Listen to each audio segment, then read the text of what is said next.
siya. Tayo'y kakain. Pero, hindi sa sasakyan. While waiting for bossing. Oh, sino ka dyan? It's daddy. Masarap to pag mainit. Mabigat sa tiyan.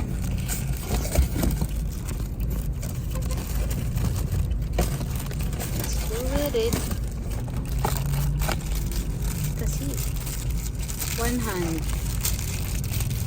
Ito yung bagong ano ng Dunkin Donut ngayon. They call it flatbread. Flatbread nga. Mura din lang.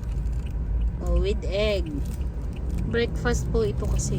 Late breakfast. Tapos may coffee. Yes.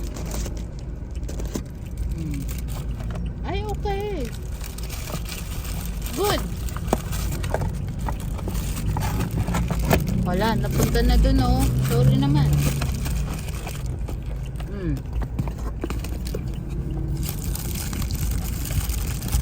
It's like pancake, but it's not. It's like pancake, pero hindi siya pancake. With egg and butter. I know, cheese. May cheese. Masarap. Okay naman. Kasi we're heading to BGC. Bili muna daw kami ng office supplies. While waiting, kakain muna din ako. Kasi nga, ito na yung breakfast namin. Oh, it's straight na. As usual. Laging late ang pagkain. Late breakfast, late lunch, late dinner. Ayan, yung coffee nila. Oh, may lipstick. Wala guys. Kasi wala pa akong video nung makaraan. So, ito. Dito pa lang kami ngayon sa C5. Ang traffic.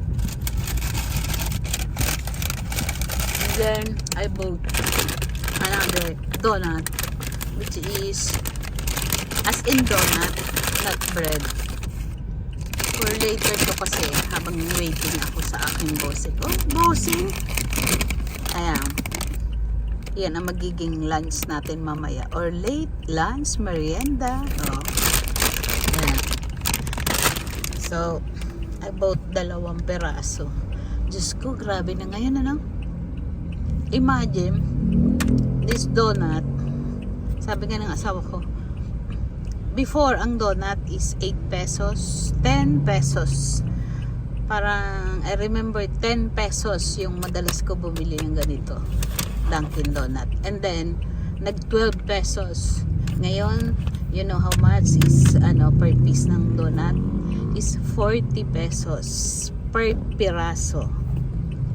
Yung 10 pesos, 12 pesos, ngayon is 40 pesos per piece. So kung wala kang 50 pesos, wala kang donut, 'di ba? So sad. Ganyan na kaano yung yung panahon. Ayan. Kain na tayo, guys. Kasi baka dumating na yung bossing ko habang bumibili siya ng office supplies. Tayo naman ay kakain muna din eh. Oh? Parang may tumunog. Hindi naman bawal dito. Kasi nasa tayo ngayon? Nasa C5 tayo. Along Libis yata ito. Ayan. Pakita ko na rin. Pwede dito hazard lang. Kasi ang warehouse kasi dito masyadong walang masyadong space.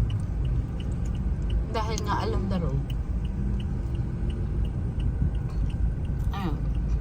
Ang gusto ko malagyan ng nakuha ng video yung doon sa may sa may flyover. So later ulit guys, baka mag-live tayo kasi chika-chika tayo once na nasa video sila. Ingat po ang lahat. God bless everyone. Take care always. Especially yung mga bumabiyahe.